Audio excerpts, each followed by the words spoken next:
Jangan lupa untuk subscribe dan nyalakan lonceng notifikasinya.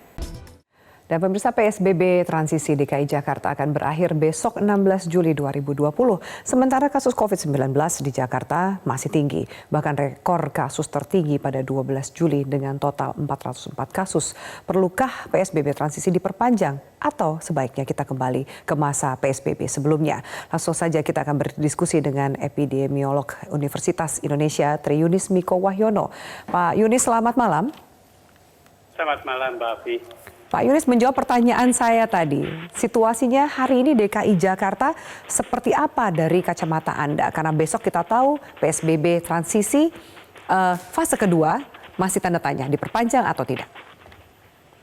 Sebenarnya istilah PSBB transisi itu menimbulkan tanda tanya begitu. Karena pada waktu PSBB transisi yang pertama yang belum diperpanjang pun sudah dilonggarkan. Jadi pelonggaran itu menyatakan negatif dari PSBB. Jadi apalagi PSBB kedua.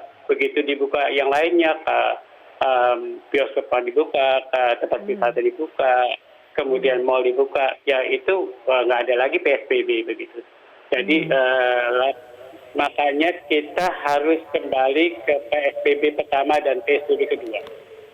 Atau bahkan lebih ketat lagi, yaitu dengan memperlakukan PSBB implementasi berat, artinya nggak boleh orang keluar sama sekali. Bahkan nggak ada sektor yang dibuka kecuali yang diperlukan oleh negara begitu. Berarti Anda melihat situasinya dengan angka pertambahan kasus positif dan juga positivity rate DKI itu adalah satu-satunya solusi jika memang kita ingin menurunkan angka penularan dan juga penambahan atau pasien positif di DKI Jakarta. Satu-satunya pilihan. Ya, Mbak Afi, saya sudah amat sedih gitu pada saat kita menempati urutan ke-9 pada akhir bulan Juni.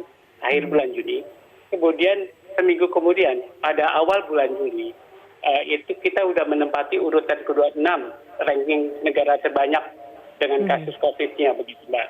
Jadi sebentar lagi kalau ini dibiarkan, maka kita menyusul Cina dengan 87 kasus begitu, 87.000 kasus. Jadi Cina akan tersusul oleh kita dan kita akan menempati ranking ke-23 begitu. Jadi dari ranking ke-26.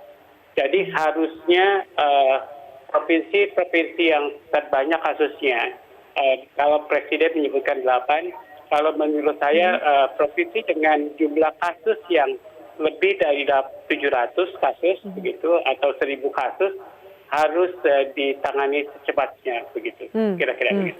Pak Yunis, saya sempat mewawancarai Wakil Gubernur DKI Jakarta, Riza Patria, yang ketika saya menanyakan mengenai angka positivity rate ini, bahwa terus akan ada evaluasi, mau tidak mau memang juga pelan-pelan dibuka. Seperti itu, kegiatan perekonomian secara perlahan. Apakah ini dampak miskalkulasi, mungkin tidak disangka sehingga angkanya melonjak positivity rate-nya sampai 10,5? Ya, jadi pada waktu itu kesalahan gubernur ataupun wakil gubernur adalah percaya bahwa artinya sudah di bawah 1.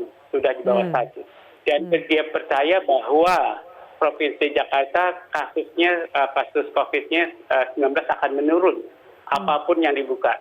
Saya sudah katakan dari awal bahkan sebelum itu terjadi, bahkan jangan dibuka gitu. Ya, kemudian karena Jakarta epicentrum epidemik COVID-19 di Indonesia ini. Jadi harusnya hati-hati karena epicentrum ada pusat, maka penularannya akan besar. Kalau perlu, menurut saya dilakukan survei pada populasinya dulu, berapa angka yang positif terinfeksi, kemudian baru kemudian kita yakin kita buka begitu. Kira-kira. Pak Yunis, bagaimana dengan statement kepala daerah yang sering kita dengar ketika kita menanyakan kenapa jumlah kasus positifnya bertambah? Mereka menyampaikan ya angka bertambah, jumlah kasus bertambah karena gencarnya pemeriksaan. Tapi tentu ada langkah lebih jauh dari itu karena ini sudah sekian bulan dan angkanya tidak semakin baik. Jadi sebenarnya angka bertambah itu ditemukan dari surveillance aktif, yaitu melalui kontak tracing. Tapi kita tidak tahu sama sekali di provinsi itu berapa sih angka orang yang sudah terinfeksi. sebaiknya dilakukan survei di populasinya.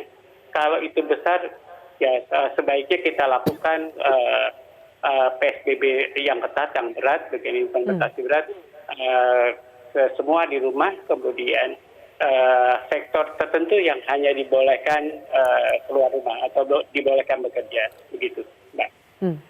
Pak Yunis, ini kan masih dipertanyakan apakah PSBB transisi ini akan diperpanjang atau tidak, atau kembali ke masa PSBB sebelumnya. Anda menyampaikan sebaiknya kembali ke masa PSBB sebelumnya, bahkan lebih ketat lagi. Tapi kita tahu banyak suara dari masyarakat yang menyampaikan keluhan mengenai ekonomi. Presiden juga menyatakan sisi ekonomi dan sisi kesehatan harus menjadi dua prioritas yang berjalan berdampingan. Apa pandangan Anda jika ternyata situasinya seperti hari ini di DKI Jakarta? Jadi kita belajar dari PSBB transisi ini. Begitu dibuka ke semua sektor, begitu dibuka hiburan, begitu dibuka wisata, kasus meningkat, kasus COVID-19 meningkat. Jadi harusnya kita akan menurunkan kasus COVID-nya dulu sampai minimal kalau bisa 0 dalam berapa bulan dibanding kita buka sekarang begitu. Jadi kalau kita harus timbang-timbang atau pertimbangkan kalau dibuka sekarang selamanya 1 tahun, kita akan buka 1 tahun, 1,5 tahun bahkan dengan kondisi kayak seperti ini begitu. Kemudian atau kita tutup sementara 2 bulan atau 3 bulan, kemudian kita buka pelan-pelan selama setahun. Mana yang lebih menguntungkan, dan itu harus dihitung benar dampak ekonominya. Bukan langkah populer atau tidak populer, harus benar-benar dihitung segala resikonya untuk keselamatan juga kesehatan yang lebih besar, yaitu masyarakat. Terima kasih banyak atas waktu dan keterangannya, Pak Yunis. Terima kasih atas waktunya di Prime Time News.